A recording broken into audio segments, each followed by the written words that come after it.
Mummy, તને તો બહુ જ તાવ છે અને આપણી પાસે દવા પણ નથી ને દવા લાવવાના પૈસા પણ નથી. હા બેટા, મને ખબર છે કે આપણે 2 દિવસથી કંઈ ખાધું પણ નથી. આ ગરીબી આપણો પીછો જ નથી છોડતી. મમ્મી, તું ટેન્શન ના લઈશ. હું તારી માટે જમવાની અને દવાની વ્યવસ્થા કરીને આવું. આ ભણવાની ને રમવાની ઉંમરે બેટા તું ક્યાંથી વ્યવસ્થા કરીશ? અરે મમ્મી, તું ટેન્શન ના લઈશ. હું જાઉં છું તારે માટે દવાની અને જમવાની વ્યવસ્થા કરીને બેટા આવું. સાંભળ, અરે સાંભળ.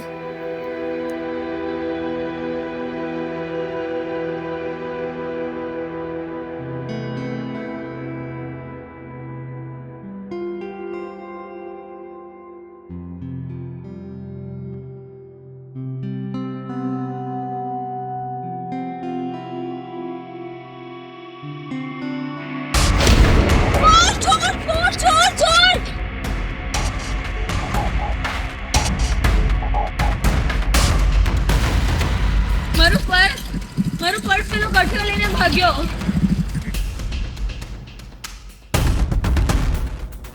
તું ચિંતા ના કરીશ. અહીં નજીકમાં જ પોલીસ સ્ટેશન છે, ત્યાં જઈને તું બેસ.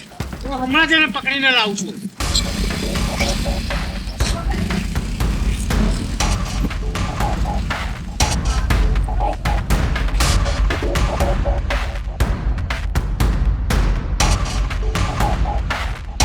મારી પાસે દવા લાવવાના પૈસા નથી એટલે હું વાસણ ઘસવા આ જાઉં તો છું. સાંભળ, ટેન્શન ના લઈ શક. આ પર્સ તારી જોડે રાહ દે અને અહીંયા આગળ મંદિરે બેસજે. હું તારી પાસેથી પર્સ લઈ જઈશ અને તને 1000 રૂપિયા આપી જઈશ. કોઈને કહેજે.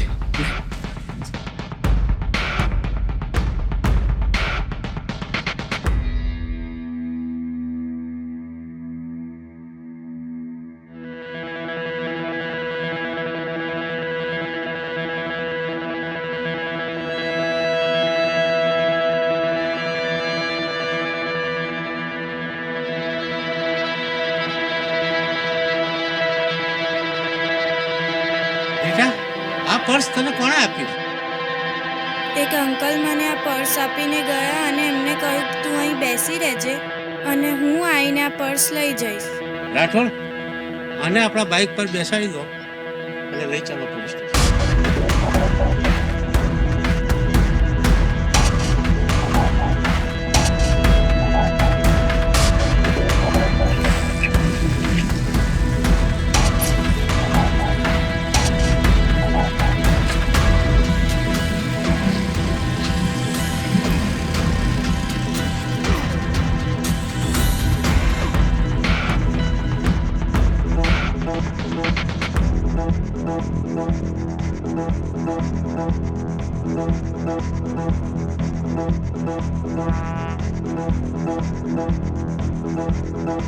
લો આ તમારું પર્સ, ચેક કરી લો. બધું જ બરાબર છે?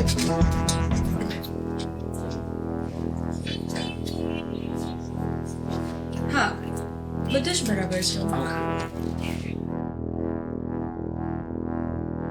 Thank you sir.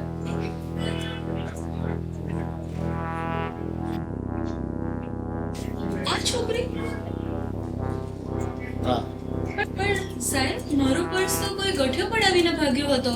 મને ખબર છે તમારું પર્સ ચોરી જનાર કોઈ બીજો હતો, પણ આ છોકરીના હાથમાં તમારું પર્સ હતું એટલે અમે પૂછપરછ માટે એને પકડીને લાવ્યા છે.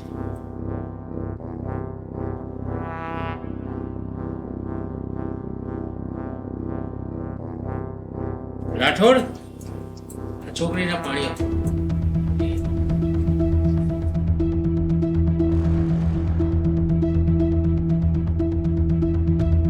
હા સર, આ કેસની તપાસ ચાલુ છે અને શંકાના આધારે અમે 2 માણસોને ગિરફ્તાર કર્યા છે. મને વિશ્વાસ છે કે એમાંથી કોઈ કડી જરૂર નથી. Okay sir.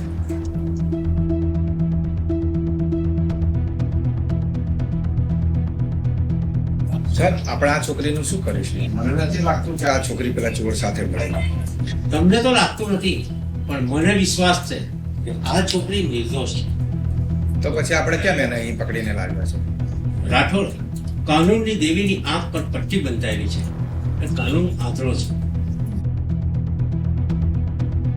કોણ ગુનેગાર છે એ કાનૂન નથી જોતા, પણ કોના હાથમાં સબૂત છે એ કાનૂન જુએ છે. અને આ ચોરાયેલું પર્સ આ છોકરીના હાથમાંથી મળી આવ્યું છે, એટલે બીજું તો કાંઈ નહીં, પણ મારે આ છોકરીની પૂછપરછ કરવી પડશે. મારે એ જાણવું છે કે આ છોકરી કોઈ ગેંગમાં સંડોવાયેલી તો નથી ને? રાઠોડ, મારે આ છોકરીની પૂછપરછ કરવી પડશે. તમે ત્યાં બેસો. એ છોકરી તું અહીં બેસો.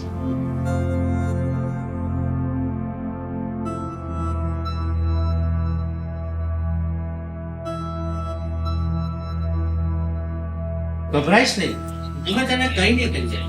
બેટા, શું નામ છે તારું? મારું નામ પૂજા છે. વાહ બેટા, શું સરસ નામ છે. અંકલ, મારે ઘરે જવું છે. હા હા, આ અંકલ તને હમણાં જ ઘરે મૂકી દેશે, પણ પહેલા તને પૂછે એનો જવાબ આપ. બેટા, તને પર્સ આપીને જે ગયા હતા એને તું ઓળખે છે? ના અંકલ. તું એને ઓળખતી નથી તો એ પછી તને પર્સ આપીને કેમ ગયા? હું રામુ કાકાની ચાની લારી છે ને ત્યાં વાસણ ઘસવા જતી હતી. તું આટલી નાની થઈને ચાની લારી પર વાસણ ઘસવા જાય છે? અંકલ, મારી મમ્મી બહુ જ બીમાર છે. અમારી પાસે દવા લેવાના પૈસા નથી, એટલે હું રામુ કાકાની ચાની લારીએ વાસણ ઘસવા જતી હતી. બેટા, તારા પપ્પા નથી? અંકલ, હું નાની હતી ત્યારે જ મારા પપ્પા મરી ગયા હતા. બેટા, તું સાચું બોલે છે ને? તને જેને પર્સ આપ્યું એને તું ઓળખતી નથી ને? ના અંકલ, હું એ ચોર અંકલને નથી ઓળખતી. મારી મમ્મીની કસમ. સર, આ છોકરીનો એક એક શબ્દ સચ્ચાઈનો સૂર પૂરે છે. મને નથી લાગતું કે આપણે આગળ આ લંબી કાર્યવાહી કરીએ. ઓકે રાઠોડ, 2 માણસનું જમવાનું પેક કરીને લઈ આવ. ઓકે સર, હું હમણાં જ આવું છું. ઓકે, ચાલ બેટા.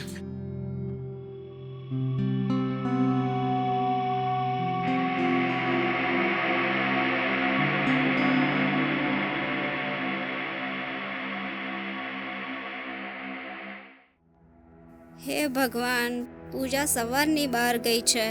બપોર થવા આવી, હજી પૂજા કેમ નહીં આવી?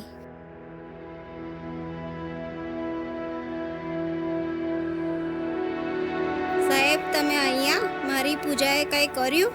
ગભરાશો નહીં બેન, તમારી દીકરીએ કાંઈ નથી. બેસો.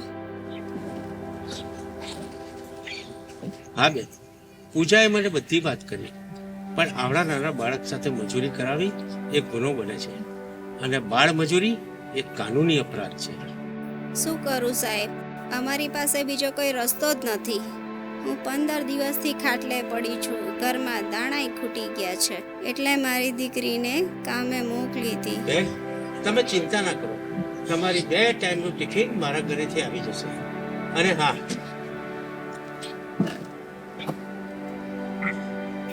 લો બેન, આ 2000 રૂપિયા તમારી દવા કરાવી લેજો, અને હવે પછી આ છોકરીને મજૂરીએ મોકલતા નથી. આભાર સાહેબ તમારો. જય માતાજી.